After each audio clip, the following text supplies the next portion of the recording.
Hello friends, welcome to my channel. అందరూ ఎలా ఉన్నారండి? ప్రతి ఒక్కరికి ఎంతగానో ఉపయోగపడే చాలా మంచి కొత్త యూజువల్ టిప్స్ అయితే ఈ వీడియో షేర్ చేయబోతున్నాను. టిప్స్ అయితే ప్రతి ఒక్కరికి చాలా ఉపయోగకరంగా ఉంటాయి. మిస్ చేయకుండా ఎండింగ్ వరకు చూడండి. అలాగే వీడియో కనుక నచ్చినట్లయితే ప్లీజ్ ఒక లైక్ చేయడం అయితే మర్చిపోకండి. ఇంకా ఫస్ట్ టిప్ అయితే తెలుసుకుందాం. ఏంటి ఇది జెల్లీలా ఉంది అనుకుంటున్నారా? మీరు జెల్లీ అనుకున్నట్లయితే పొరపాటేనండి. దీన్ని కటోరి, ఇలా గోధుమ బంక, ఇలా గోద కతీరా అని చాలా రకాల పేర్లు అయితే ఉంటాయండి. ఇది హెల్త్ కి చాలా మంచిదన్నమాట. ముఖ్యంగా ఈ వేసవిలోన ఓవర్ హీట్ ని బాడీలోంచి తగ్గిస్తుందండి. అలాగే మనకి వెయిట్ తగ్గడానికి సహాయపడుతుంది. మోకాల నొప్పులకు, అలాగే కొంతమంది ఫైల్స్ తో బాధపడుతూ ఉంటారు కదండి. సో ఇలా ఫైల్స్ ని కూడా తగ్గించడానికి చాలా బాగా అయితే యూజ్ అవుతుంది అనమాట. ఇది మీకు ఏ కిరాణా షాప్ లోనైనా దొరుకుతుందండి. లేదు అనుకున్నట్లయితే ఒకసారి నా ఇన్స్టాగ్రామ్ లోకి వెళ్ళి లింక్ అని కామెంట్ చేసి మీకు లింక్ అయితే షేర్ చేస్తాను. సో వీటిని ఇప్పుడు ఎలా మనం వాడుకోవాలనేది అయితే తెలుసుకుందాం. దీనికోసం మనం ఎక్కువగా నానబెట్టవలసిన అవసరం లేదండి. జస్ట్ 2-3 పలుకులు తీసేసుకొని 2-3 సార్లు శుభ్రంగా వాష్ చేసుకొని కొంచెం ఎక్కువ వాటర్ వేసేసుకొని మూత పెట్టేసుకొని నైట్ అంతా నానబెట్టేసుకోండి. లేదు అనుకున్నట్లయితే 5-6 గంటలు పక్కన పెట్టుకున్నా సరిపోతుంది. మార్నింగ్ లేవగానే మనకి ఇలా జెల్లీ లాగా అయితే ఫామ్ అయిపోతుంది అనమాట. చాలా బాగుంటుందండి.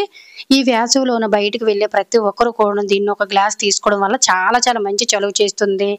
వెయిట్ తగ్గడానికి సహాయపడుతుందండి. అలాగే మోషన్ ఫ్రీగా అవడానికి, మురుకులు నొప్పులు ఇవన్నీ ఉంటాయి కదండి.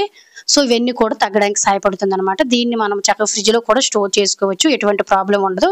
ఇప్పుడు దీన్ని మనం ఎలా యూజ్ చేసుకోవాలనేది అయితే తెలుసుకుందామండి. దీన్ని మనం పెద్దగా ఎలా యూజ్ చేసుకోవాలని కంగారు పడవలసిన అవసరం లేదని మనం రెగ్యులర్ గా తీసుకునే మజ్జిగలో గానీ, నిమ్మకాయ నీళ్ళలో గానీ, లేదంటే జ్యూసెస్ లో గానీ ఒక్క స్పూన్ కలుపుకుంటే సరిపోతుందండి. నేను ఇందులో నల్ల సబ్జీలు కూడా ఒక స్పూన్ వేసాను అనమాట. ఖచ్చితంగా సమ్మర్లో నేను ప్రతిరోజు కూడా డైలీ తీసుకుంటానండి. ఎవరైనా తాగొచ్చు అనమాట. సో ఎటువంటి ప్రాబ్లం కూడా ఉండదు. ఇందులోనైతే నేను ఒక స్పూన్ వరకు నల్ల సబ్జీలు వేసాను. 1 టీ స్పూన్ వరకు కూడాను మనం నానబెట్టిన కటోరీని కూడా వేసేసుకొని, మజ్జిగలో అయితే వేసేసుకొని చక్కగా ఒక చిన్న నిమ్మరసాన్ని వేసేసుకొని చక్కగా కొద్దిగా సాల్ట్ కలుపుకొని ఈ సమ్మర్లో తాగండి. వడదెబ్బలు అనేవి ఉండవండి. ఎన్నో ఆరోగ్య ప్రయోజనాలు ఉంటాయి అన్నమాట. ఖచ్చితంగా ఎవరికైనా యూజ్ అవుతుందంటే ట్రై చేసి మీ ఫ్రెండ్స్ అండ్ ఫ్యామిలీకి ఈ వీడియోని షేర్ చేయండి. చాలా హెల్త్ బెనిఫిట్స్ కూడా ఉంటాయి. ఇంకా సెకండ్ టిప్ అయితే తెలుసుకుందాము. మనలో చాలా మంది కూడాను బయటకు వెళ్ళి వచ్చేసరికి ఫేస్ అంతా ట్యాన్ చేరిపోయి చాలా నల్లగా అయిపోతుంది కదండి. అలాగే ఫేస్ మీద కొంతమందికి మచ్చలు కూడా వచ్చేసి అస్సలు తగ్గవు. అలాంటప్పుడు చాలా మంది బ్యూటీ పార్లర్ చుట్టూ కూడా తిరుగుతూ ఉంటారు. కానీ ఇవేవి లేకుండా ఇంట్లోనే ఈజీగా మన ఫేస్ కి స్క్రబ్బింగ్ చేసుకోవచ్చండి. ఇంట్లోనే ఉండే వాటితోటే. సో దానికోసం ఒక బౌల్ కానీ ప్లేటింగ్ కానీ తీసుకొని ఇందులో 1 టీ స్పూన్ వరకు కూడా షుగర్ని వేసుకొని, ఏదైనా మీకు నచ్చిన కొంచెం కాఫీ పౌడర్ని ఒక 1/2 టీ స్పూన్ వేసుకోండి. ఆ తర్వాత ఇందులోనే కొంచెం హనీని వేసేసుకొని దీన్ని మనం ఖచ్చితంగా ఎప్పుడైనా పెళ్ళిళ్ళకి ఫంక్షన్కి వెళ్ళేటప్పుడు కూడా మన ఫేస్ అనేది చాలా బ్రైట్ గా కనిపించాలి. ఫేస్ మీద ఉండే ఈ నల్ల మచ్చలు పోవాలి. అలాగే కొంతమందికి స్కిన్ మీద నల్లగా ఉంటూ ఉంటాయండి. కన్నాలకైతే ఉంటూ ఉంటాయి కదా హోల్స్, అవన్నీ కూడా కవర్ అవుతాయి అనమాట. దీన్ని వీక్లీ మన ఫేస్ కి, మన హ్యాండ్స్ కి, నెక్ కి చక్కగా అప్లై చేసుకొని స్క్రబ్ చేసుకొని వాష్ చేసి చూడండి. ఫేస్ మీద ఉండే పిగ్మెంటేషన్ కానీ, ట్యాన్ కానీ ఏది ఉండదు. క్రమక్రమంగా మన ఫేస్ అనేది చాలా న్యాచురల్ కలర్ లోకి చేంజ్ అవుతుంది. దీనికోసం బ్యూటీ పార్లర్ చుట్టూ ఖర్చు పెట్టి తిరగవలసిన అవసరం లేదు. ట్రై చేయండి, యూజ్ అవుతుందంటే. ఇంకా మూడో టిప్ అయితే తెలుసు. మనం పూజ చేసిన తర్వాత 15 రోజులు 20 రోజులకు ఒక్కసారి కూడాను మంత్లీ మనం పూజా రూమ్ ని క్లీన్ చేస్తూ ఉంటాం కదండి.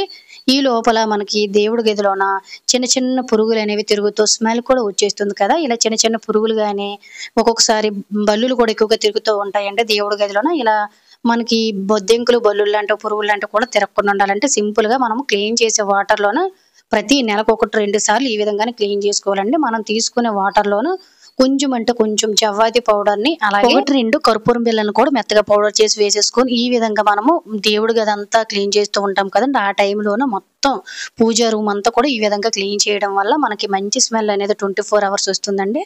అలాగే మనకి దేవుడి గదిలో తిరిగే పురుగులు కానీ ఇవన్నీ కూడా ఏవి తిరగకుండా రూమ్ ఇప్పుడు మంచి సువాసన భరితంగా ఉంటుంది. అలాగే మనము దేవుడి గదిలోనే ఖచ్చితంగా ఇలా న్యూస్ పేపర్లు వేసుకోవాలండి. న్యూస్ పేపర్లు అనేవి మనం వేసేటప్పుడు ఎగిరిపోతూ ఉంటాయి కదా. ఇలా ఎగిరిపోకుండా మనం ఇటువైపు అయితే ఓపెన్స్ అనేవి పేపర్స్ ఉంటాయి, అవి రిటర్న్ వైపు అనేవి పెట్టుకోవాలన్నమాట. నార్మల్వి ఇటువైపు పెట్టుకోవాలి మన వైపు. ఇలా మనకి పేపర్స్ అనేవి ఎగిరిపోకుండా ఉండాలంటే జస్ట్ మనం ఇలా పేపర్స్ అనేవి సర్దేసిన తర్వాత చక్కగా చిన్న టేప్ తోటి చుట్టూ కూడా నార్మల్ గా మనం అంటించేసుకున్నాం అనుకోండి, పేపర్స్ అనేవి ఎగిరిపోకుండా ఉంటాయి. ఒక్కోసారి పూజ చేసేటప్పుడు ఈ పేపర్లు కానీ ఎగిరాయి అనుకోండి, దీపాలు లాంటివి గట్టా అంటుకుపోయే ఛాన్స్ ఉంటుంది. కాబట్టి జస్ట్ నేను ఈ విధంగా పూజా రూమ్ని ఎప్పుడు కూడా శుభ్రంగా క్లీన్ చేసేసుకొని పేపర్స్ని ఈ విధంగా పెట్టేసుకొని చక్కగా చుట్టూ కూడాను ఈ విధంగా మనం స్టిక్కర్ అంటించేస్తానన్నమాట. మళ్ళీ తర్వాత క్లీన్ చేసేటప్పుడు ఈ స్టిక్కర్ కూడా నీట్‌గా వచ్చేస్తుందండి. ఇలా మనకు మరకలు కూడా ఏం పడవన్నమాట. ఈ స్టిక్కర్ అంత బావుంటుందన్నమాట. సో, ఇలా చుట్టూ మనం పెట్టేసుకుంటే మనకు పూజా రూమ్ కూడా చాలా చాలా నీట్‌గా అయితే ఉంటుంది. చుట్టూ అంటించుకున్న తర్వాత ఇలా ఎక్స్‌ట్రాస్ అనేవి బ్యాక్ సైడ్ మనం అంటించాం కదా! దానికి కూడా పైకి పేపర్ అనేది లెగిసిపోకుండా ఈ విధంగా అంటించేసుకున్నాం అనుకోండి. పేపర్ అనేవి కదిలిపోకుండా పూజా రూమ్ కూడా చాలా చాలా నీట్‌గా అయితే ఉంటుందండి. మళ్ళీ మనం క్లీన్ చేసినంత వరకు ఈ గట్లనేవి కూడా మనకి మురుకులనేది కూడా ఏమీ పట్టదు. నేను చుట్టూ అయితే అంటించేసాను చూసారు కదండీ! ఎప్పుడు కూడా దేవుడి గది అనేది ఇలా నీట్‌గా శుభ్రంగా సువాసన భరితంగా ఉంటుంది. ఖచ్చితంగా యూజ్ అవుతుందంటే ట్రై చేయండి. ఇంకా నెక్స్ట్ టిప్ అనేది తెలుసుకుందాము. సమ్మర్‌లో మనకి ఎక్కువగా దొరికేది, ఎక్కువ గుర్తొచ్చేది వాటర్ మెలన్. ఈ వాటర్ మెలన్ అనేది మనలో చాలా మంది పీసుల కంటే ఫ్రూటే డైరెక్ట్‌గా తెచ్చుకొనేసుకుంటూ ఉంటారనమాట. అంటే కొని తెచ్చుకుంటూ ఉంటారు. ఇందులో హాఫ్ పీస్ తినేసి మిగతా పీస్‌ని మనము ఖచ్చితంగా ఫ్రిడ్జ్‌లో పెట్టేటప్పటికి నెక్స్ట్ డేకి ఫ్రిడ్జ్‌లో ఉండే స్మెల్ అంతా కూడాని ఈ ఫ్రూట్‌కే పట్టేస్తుందండి. అలాగే మనం ఇలా పెట్టడం వల్ల చప్పగా అయిపోయి అస్సలు బాగోదు కదా! ఎండిపోయినట్టు అయిపోతుంది. ఇలా మనము 5 రోజుల నుంచి 6 రోజుల వరకు కూడాను మనం కొనేటప్పుడు ఏ విధంగా అయితే ఫ్రెష్‌గా, టేస్టీగా ఉంటుందో అదే విధంగా ఉంచుకోవడం కోసం ఈ విధంగా మనకి సిల్వర్ ఫాయిల్స్ అనేవి మార్కెట్‌లో దొరుకుతూ ఉంటాయి కదండీ! సో, మనకి ఇంట్లో కూడా చాలా మంది వాడుతూ ఉంటారు. దీన్ని ఒక పీస్‌ని తీసుకొని ఈ విధంగా కరెక్ట్ సైజ్ చూసేసుకొని ఇలా పైనుంచి జస్ట్ ఇలా ట్యాప్ చేసేసామనుకో అది అలా పట్టేస్తుందండి. దీన్ని తీసుకొని వెళ్లి ఫ్రిడ్జ్‌లో మనము ఎన్ని రోజులైనా స్టోర్ చేసుకోవచ్చు. ఫ్రూట్ అనేది చాలా చాలా ఫ్రెష్‌గా ఉంటుందండి. ఎక్కువ తెచ్చుకునేటప్పుడు ఈ చిన్న ట్రిక్‌ని ట్రై చేయండి. చాలా చాలా ఉపయోగకరంగా ఉంటుంది. ఇంకా 6వ టిప్పునైతే తెలుసుకుందాం. ప్రతి ఒక్కరికి కూడా చాలా చాలా ఉపయోగపడే చిట్కండి ఇది. మనము బియ్యం అనేవి వాడుతూనే ఉంటాం కదండీ! ఇలా ఒక బస్తా గాని కొంతమందయితే ఇంకా 50 కేజీలు, 100 కేజీలు అలా స్టోర్ చేసుకుంటూ ఉంటారండి. మనం తెచ్చుకునేటప్పుడు ఫ్రెష్‌గా ఉంటాయి కానండి జస్ట్ వారం రోజులు గడిచేసరికి పురుగనేది స్టార్ట్ అయిపోతుందండి. ఖచ్చితంగా ప్రతి ఒక్కరు ఫేస్ చేస్తూనే ఉంటారు. బియ్యం పాడైపోయాయనుకోండి, త్వరగా బియ్యం కూడా వేస్ట్ అయిపోతూ ఉంటాయి. ఇలా బియ్యం అనేవి ఎన్ని సంవత్సరాలైనా కూడా మనకి పాడైపోకుండా ఉండాలంటే, ఒక మంచి హోమ్ రెమెడీని అయితే తెలుసుకుందామండి. ఇది అందరికీ తెలిసే ఉంటుంది. బియ్యం అనేవి పాడైపోకుండా వేపాకు అనేది చాలా చాలా బాగా ఉపయోగపడుతుందండి. వేపాకు నేను తెచ్చేసుకొని జస్ట్ ఇంట్లోనే ఇలా నీడలోనే వదిలేసానండి. పూర్తిగా ఎండిపోయి 2, 3 రోజులకే. దీన్ని ఈ విధంగా జస్ట్ ఆకులను తుంచేసుకుంటే సరిపోతుందనమాట. మీకు వేపాకులు లేనట్టయితే ఎలా చేసుకోవాలనేది కూడాను మీకు వీడియోలో అయితే చూపిస్తానండి. ప్రతి ఒక్కరికి వేపాకు అనేది అవైలబుల్‌గా ఉండదు కదా! కొంతమందికి వేపాకు ఖచ్చితంగా దొరుకుతూనే ఉంటుంది కాబట్టి వాళ్ళు మాత్రం ఈ విధంగా చేయండి. ఖచ్చితంగా ఇంట్లో పసుపు అనేది ఉంటుంది కదండీ! ఇలా మనం బియ్యం మూట ఓపెన్ చేసేటప్పుడు ఇలా మనము ఎప్పటికప్పుడు ఇలా మనం సేఫ్‌గా ముందే చేసుకున్నాం అనుకోండి బియ్యంలో ఒక్క పురుగు, చీమ కూడా పట్టదనమాట. ముందుగా ఇందులోని ఒక పావు టీ స్పూన్ నుంచి ఒక అర టీ స్పూన్ వరకు కూడా పసుపుని జల్లేసుకొని కిందకి మీదకి కూడాను మిక్స్ చేసేసుకోండి. ఆ తర్వాత 2, 3 ఎండుమిర్చిలైతే వేసేసుకోండి. ఎండుమిర్చి అనేది కూడాను మనకి పురుగు పట్టకుండా చేస్తుందండి. ఎవరైతే ఈ వేపాకు దొరకదనుకుంటారో వాళ్ళు మాత్రం చాలా సింపుల్‌గా వేపాకు ప్లేస్‌లోనైతే మనము చక్కగా ఎండుమిర్చి, అలాగే కరివేపాకు, పసుపును కూడా వేసుకోవచ్చండి. నేను మూడిటిని కూడా యాడ్ చేశాను. కొంచెం పసుపు వేసి మిక్స్ చేశాను. ఆ తర్వాత 2 ఎండుమిర్చిని వేశానండి.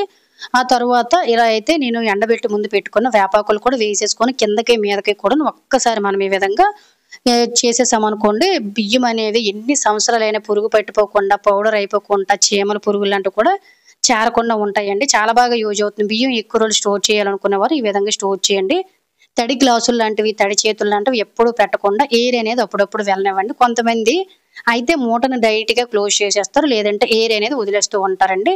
ఇలా గాలి బయటకు పారినా పాడైపోతాయి. గాలి ఎల్లకపోయినా పాడైపోతాయి కాబట్టి థ్రెడ్‌లతో గట్టిగా బిగించే పని లేకుండా ఈ విధంగా చేతికి వేసుకుని గాజులు కొన్ని వాడలేనివి గట్టా ఉంటాయి కదండీ! వాటిని ఈ విధంగా తీసేసుకొని వీడియోలో చూపిస్తున్న విధంగా మూటని ఈ విధంగా చుట్టేసుకొని గాజును పెట్టేసుకున్నామనుకోండి ఎయిర్ అనేది లైట్‌గా వెళ్తుంది. మరి ఎక్కువగా వెళ్ళదు కాబట్టి బియ్యం అనేవి ఎన్ని రోజులైనా పాడైపోకుండా తీసుకొని పెట్టుకోవడానికి కూడా ఇది ఒక థ్రెడ్ లాగా యూజ్ అవుతుంది.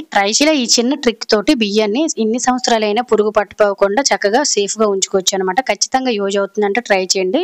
సో, ఇది ఫ్రెండ్స్ ఈరోజు వీడియోలో అయితే టిప్స్ అన్ని మీకు యూజ్ అయ్యాయని అనుకుంటున్నాను. టిప్స్ గనుక యూజ్ అయినట్లయితే ప్లీజ్ ఒక లైక్ చేసి ఇటువంటి యూజ్‌ఫుల్ టిప్స్‌ని మీ ఫ్రెండ్స్ అండ్ ఫ్యామిలీకి షేర్ చేసి ఇంకా మీరు ఎవరైనా మన ఛానల్ సబ్స్క్రైబ్ చేసుకోలేకపోతే ప్లీజ్ సబ్స్క్రైబ్ చేసుకొని పక్కన ఉన్న బెల్ ఐకాన్ ఆల్‌లో యాక్టివేట్ చేసుకున్నారంటే డైలీ నేను చేసే ఇటువంటి ఉపయోగకరమైన టిప్స్ అన్ని డైలీ మీకు నోటిఫికేషన్‌లో వస్తాయి. ఇటువంటి మరెన్నో మోర్ అండ్ టిప్స్‌తో నెక్స్ట్ వీడియో కలుద్దాం. అంతవరకు సెలవు. Thank you for watching. By by.